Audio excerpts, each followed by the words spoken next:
नमस्कार, मैं हूं अभिषेक और आप देख रहे हैं दिगम एकेडमी पर हमारा चैनल। आज हम भारतीय इतिहास की बड़ी महत्वपूर्ण घटना कामागाटा मारू प्रकरण के बारे में बात करेंगे। कामागाटा मारू वास्तव में हांगकांग का एक जहाज था जो कि सिंगापुर के भारतीय मूल के व्यवसायी बाबा गुरदित्त सिंह द्वारा किराए पर लिया गया था। 20वीं शताब्दी के पूर्वार्ध में भारत से बड़ी संख्या में यूरोप और अमेरिका, उत्तर अमेरिका के देशों में भारतीयों का, एशिया के लोगों का प्रवास जारी था। 20वीं शताब्दी के पूर्वार्ध में ही कनाडा की सरकार के द्वारा एक आदेश जारी किया गया जिसमें कि यह कहा गया था कि भारत से या एशिया के किसी देश से जो भी प्रवासी कनाडा पहुंचते हैं वे बीच में अन्य किसी देश से होते हुए न पहुंचे, वे अपने देश से सीधे कनाडा पहुंचे। उन्हें अन्य किसी देश में पड़ाव डालने पर रोक लगा दी गई थी। कनाडा पहुंचने के लिए समुद्री मार्ग का प्रयोग करना होता था और भारत से कनाडा की इतनी लंबी यात्रा समुद्र के माध्यम से बड़ा दुष्कर कार्य था। किंतु 1913 में कनाडा की सरकार ने भारत से बीच में अन्य किसी देश में पड़ाव डालते हुए पहुंचने वाले 35 नागरिकों को प्रवेश की मंजूरी दे दी।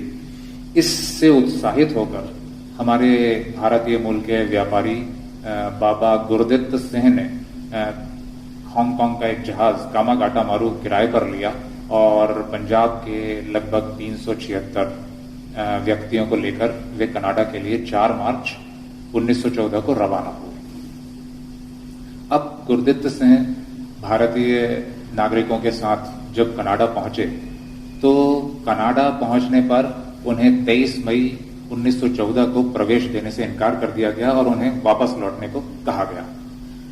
इन 376 लोगों में 340 सिख, 24 मुसलमान और 12 हिंदू यात्री शामिल थे। इन लोगों को जब भारत लौटने के लिए कहा गया तो वे कलकत्ता स्थित बजबज बंदरगाह पर मुख्य रूप से 27 सितंबर 1914 को पहुंचे।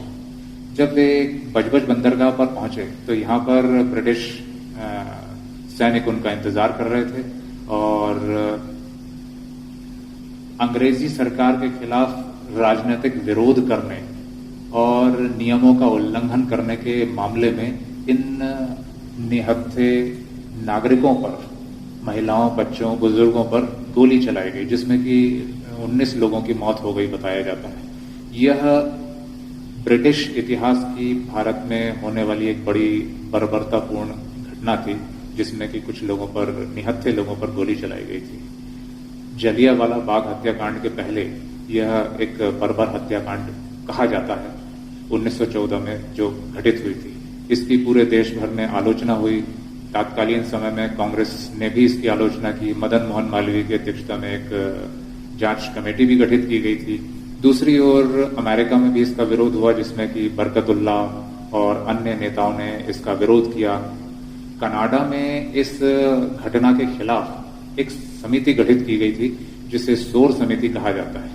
इस शोर समिति में हुसैन रहीम, इसके अलावा सोहनलाल पाठक और अन्य नेता शामिल थे जिन्होंने कि इस घटना के खिलाफ कनाडा में एक कानूनी लड़ाई भी लड़ी, हालांकि वे सफल नहीं हो सकी। यह भारतीय इतिहास की अंग्रेजी दमनकारी नीतियों के परिणाम स्वरूप होने वाली एक बड़ी बर्बरतापूर्ण घटना मानी जाती है।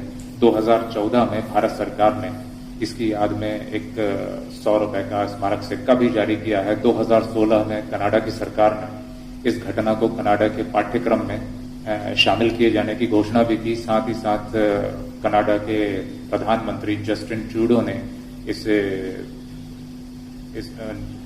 कनाडा की सरकार की बड़ी भूल या गलती मानते हुए इसकी कनाडा की संसद में क्षमा भी मांगी और साथ ही साथ इस घटना के लिए उन्होंने खेद व्यक्त किया। तो दोस्तों, यह थी कामागाटा मारू, एक छोटा सा घटना, एक प्रकरण जिसके बारे में हमने चर्चा की। इसके अतिरिक्त हम और भी अन्य इतिहास की और अन्य विषयों से संबंधित जानकारी के साथ आपसे मुखातिब होते रहेंगे। मुझे इजाजत दीजिए। नमस्कार। Subscribe now and press the bell icon. Never miss an update.